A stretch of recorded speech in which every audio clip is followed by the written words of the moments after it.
Cookery சேனலை பார்த்து யார் வேணாலும் சமையல் பண்ணலாம். ஆனா சுவையான சமையல் பண்றது எப்படி? நான் இதயம் நல்லெண்ணெயில சமையல் பண்றேன். ஆஹா ஓஹோன்னு பாராட்டுறாங்க. நீங்களும் இதயம் நல்லெண்ணெயில சமையல் பண்ணுங்க, பாராட்ட வாங்குங்க.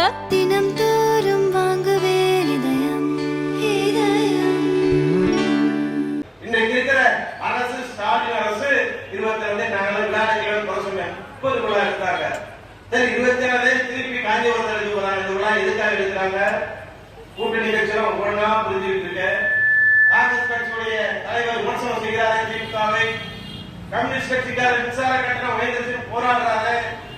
இங்க இருக்கிற திருமாவளவன் விடுதலை சிறுத்தைகள் ஒரு நாள் போராடுறாரு, ஒரு நாள் ஆதரிக்கிறாரு. ஏதோ ஒரு வகையில் ஒரு குழப்ப நிலையில் இருக்கிறாங்க. தொடர்ந்து கூட்டணி கட்சி அத்தனை பேரும் குழப்பமான சூழ்நிலை இருக்கிறாங்க. இது இந்த ஓராண்டுதான் நீடிக்குமா? நீடிக்க முடியுமா?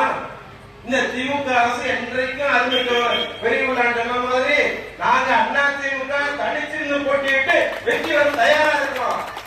ஸ்டாலின் தைரியம் இருக்கா?